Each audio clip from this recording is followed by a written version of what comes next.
அப்போல்லாம் இந்த முரட்டு இட்லி சுடுவாங்க எங்கள் வீட்டிலலாம் தண்டி இருக்கும்.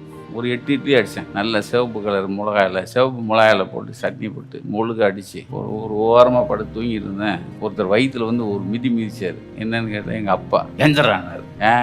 என்னமோ நீ அந்த பத்திரிக்கைலேருந்து வந்தால் அந்த அவங்க பத்திரிக்கை விற்காதனாங்க, நின்று போகணாங்க, பத்திரிக்கை வரிசையிலேருந்து வாங்கிட்டு இருக்காங்கன்னார். தராசு பத்திரிக்கைலேருந்து நான் வெளியே வந்ததுனால பத்திரிக்கை விற்காதுன்னு எவனோ சொல்லியிருக்கான். ஏப்பா நானா சொன்னேன்? என்ன இல்லை உன் ஃப்ரெண்டு தான் சொன்னேன். அவனை போய் மிதிக்கவனே என்னைய மிதிக்கிறீங்க? என்ன அடிச்சுக்கிட்டே இருக்காருங்க. நான் அடி வாங்கின வயசு என்ன தெரியுமா? 29. எங்கள் அம்மா அங்கேருந்து வந்துச்சு. ஏங்க பாவம் இப்போ தான் புள்ள வந்து இப்போ தான் சாப்பிட்டு படுத்துருக்கு, அதை போட்டு இப்படி இந்த மிதிக்கிறீங்க. ஏப்பா நீ எந்திரி, கொண்டு வந்து பைய எடுத்துக்க. அஞ்சரைப்பட்டி இருக்குல்ல, அப்போ ஊர்கள் அஞ்சரைப்பட்டிலாம் இருக்கும்.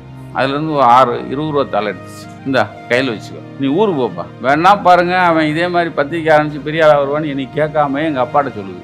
லெஜண்ட் சரவணா ஸ்டோர்ஸ் புரொடக்ஷன்ஸ் வழங்கும் RS துரை செந்தில்குமார் இயக்கத்தில் லெஜண்ட் சரவணன் நடிக்கும் லீடர் வெற்றி நடை போடுகிறது.